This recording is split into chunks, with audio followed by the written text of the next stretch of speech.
Do you have the authority today, subject to your recusal, to appoint a special counsel to investigate the Uranium One matter?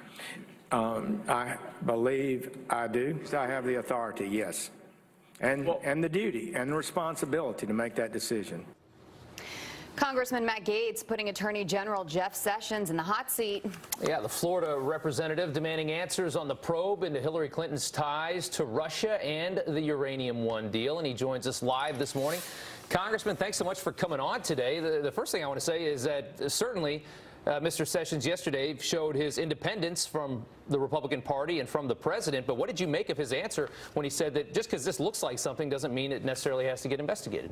Well, what is it going to take? I mean, we've got circumstances where everything from Loretta Lynch going on the tarmac and meeting with Bill Clinton to the Fusion GPS dossier being paid for by the Democratic Party and then potentially reimbursed by the FBI, and then this Uranium One deal, which Fox has covered really with great vigor in a circumstance where uranium assets in the United States are potentially being used and owned by the Russians, and we had Hillary Clinton silent during the CFIUS process. And so with all of this smoke, we think there's fire, and we think that the Attorney General ought to use the authority that he said he had, because we should not apply a different standard to Secretary Clinton than we're applying to President Trump just because she lost the election. I mean, losing an election is not an immunity deal. You still have to be accountable for the crimes and other bad acts of the prior administration.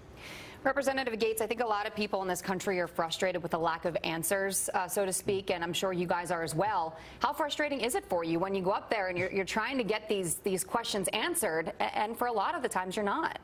Well, for 3.5 months, the chairman of the House Judiciary Committee and 20 members of the Judiciary Committee have been calling for a special counsel because so many of the people currently at the FBI and Department of Justice would be witnesses in such a case. They had roles to play in these circumstances that led to bizarre results and really bizarre collusion with the Russians on everything from the Uranium One deal to the Fusion GPS discredited dossier. And so with so many at the FBI and the Department of Justice conflicted, we believe a special counsel is appropriate. And the question for the Attorney General is, what are you waiting for? We have a mountain of evidence, and we need to see action quickly. Otherwise, the American people start to question whether or not there really is this double standard where we're subjecting President Trump to scrutiny that the Clintons have never been subjected to. Right, and I certainly agree that this thing, when you look at all the angles of this story, it certainly stinks.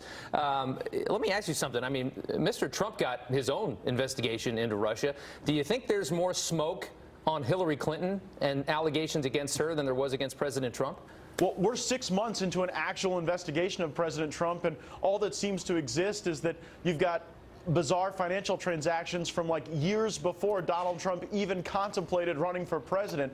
Meanwhile, you've got the DNC admitting to paying for this intelligence document to Fusion GPS, where we were essentially coordinating with Russians. The DNC was coordinating with Russians to discredit the president both before and after his election. So that alone seems to be a stronger nexus to the Russians. The Uranium One deal is a true financial nexus to the Russians. That's a nexus that doesn't exist with President Trump or any member of his team. Look, I'm not saying that there shouldn't continue to be investigations of Russia's meddling in the 2016 election. Congress has many of those investigations ongoing now. My real concern is that we don't seem to apply the same scrutiny to Secretary Clinton that people are applying to President Trump, and that's not fair. That reinforces this theory that there's one set of rules for the Clintons and another set of rules for the rest of us. All right, and it seems like a lot of the scrutiny that we saw yesterday anyway, especially from a lot of Democrats who are there asking Attorney General Sessions questions, seems to be the focus is trying to catch him in a lie.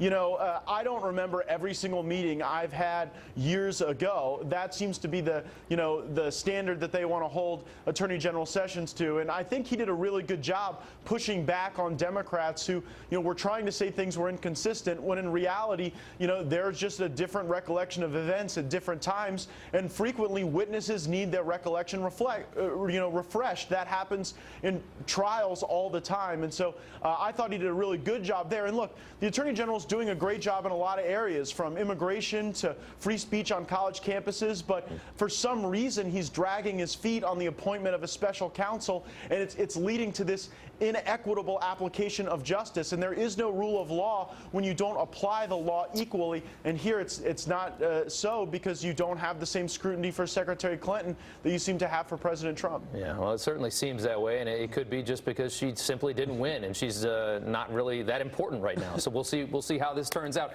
Congressman, thanks so much for getting up early this morning. We appreciate it. Thank you. In other news.